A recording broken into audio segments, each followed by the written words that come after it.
Big game क्या है? आपकी अपनी कोई सोच है भी कि नहीं?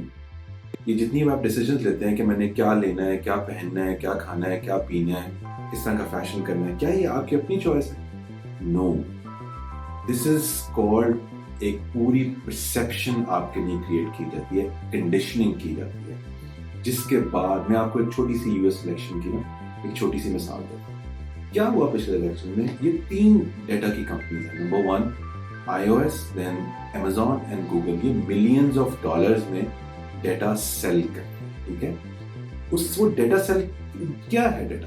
डेटा ये है कि कौन सा बंदा किस वक्त कहाँ बैठा है, उसके पास कौन सा टाइम फ्री है जिस वक्त वो जो आप दिखाएंगे वो देखेगा, और जो आप दिखाना चाहते हैं वो उसको कैसे परसीव करेगा। तो उन्होंने क्या किया कि 4 5 6 पॉकेट्स बना दी। नंबर 1, कुछ लोग अपने हेल्थ के बारे में कॉन्शियस थे, कुछ एजुकेशन के बारे में कॉन्शियस थे, कुछ बिजनेस के बारे में कॉन्शियस थे, कुछ अपने बच्चों के बारे में कॉन्शियस थे, एंड एटसेट्रा। उन्होंने क्या किया, उन सारे लोगों के लिए मुख्तलिफ कैंपेन्स बनाई।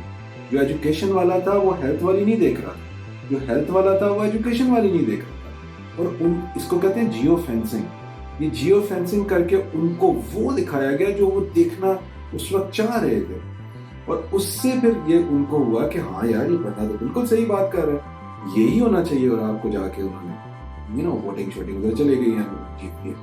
ये सिर्फ मिसाल मैंने इसलिए दी है कि आपकी जिंदगी की चॉइसेस भी बिल्कुल इसी तरह से हैं।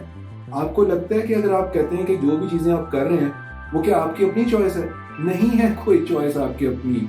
Get out of this. ये बच्चों वाली बात है। आप समझते हैं कि कोई लड़का कहता है, कोई लड़की कहती है कि मैंने जीन्स पहननी है और मैंने नहीं लेना ये दुपट्टा, या मैंने यूं सोचना है, मैंने ये म्यूजिक सुनना है, मेरी अपनी चॉइस है। कोई चॉइस नहीं है।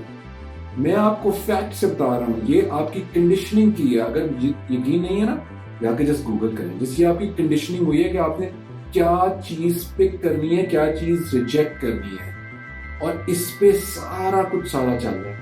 और इसके पैरेलल एक डिवाइन मैसेज जो आपको आ रहा है, वो कोई सा भी डिवाइन मैसेज हो, कुरान हो या और भी इलामी, वो आपको डिवाइन चीजें कुछ बता रहा है। अच्छा, वो कोई सिंपल किताब नहीं है।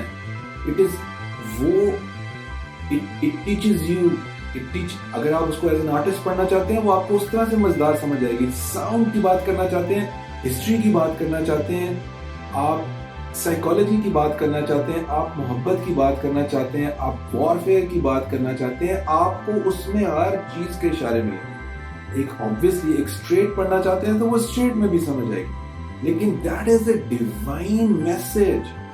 सो एक वो आपकी पूरी परसेप्शन है जिसमें आपको बिल्ड करके जो चॉइसेस दी। ये कोई, मैं आपसे कोई बहुत मौलवी रिलीजियस बात नहीं कर रहा। मैं आपको ये कह रहा हूँ कि आप just open your eyes, just don't believe me, just go research कि क्या ये जो हमारी चॉइसेस हैं, क्या ये हमारी हैं भी कि नहीं। आपको पता लग जाएगा कि आपकी कोई चॉइस नहीं ये। और आप आने वाले फ्यूचर में तो आपके जैसे एआई पूरा का पूरा आपके ऊपर डिजाइन हो चुका हुआ है, तो आपकी भी जरूरत इस तरह से नहीं होगी। ये सारी चीजें, this is the big game that is being played. ये ओवर द इयर्स परसेप्शंस के साथ आपके साथ प्ले की गई है और आगे भी प्ले की जा रही है, करते ही रहेंगे आप। सो करना क्या है, इसको ब्रेक कैसे करना है, मैं इसका सिंपल सा आपको आप अपनी जितने भी आप डिजिटली कनेक्टेड है, 1 दिन के लिए 2 दिन के लिए जरा उसको बंद करें और फिर देखें आपकी चॉइसेस में थोड़ा सा फर्क आता है कि नहीं। क्या आपको होता है कि मैं जाके खोलूं मोबाइल, मैं जाके अपने खोलूं, देखो कि हो क्या रहा है सोशल मीडिया। ये एडिक्शन है, ये केमिकल प्रोड्यूस होता है आपके सर के अंदर, आपके दिमाग के अंदर। थोड़ा सा जाके न्यूरो साइंस को भी देखें कि ये कैसे हो रहा है। तो आप बहुत बहुत ज्यादा टैलेंटेड हैं आपके अंदर। आप देखें जितने भी लोग टॉप पे पहुंचे हैं, क्या वो इस तरह से अपनी जिंदगी गुजार रहे हैं? नहीं गुजार रहे। तो बिग गेम से जब तक आप ब्रेक नहीं ना करेंगे, तब तक आपको ये समझ नहीं आना कि आपने टॉप पे कैसे पहुंचे। सो आप अपनी चीजें यूटिलाइज करें और फिर देखें आपकी फैमिलियों की, आपकी मुल्क की, इस यूनिवर्स की जिंदगी कैसे जी।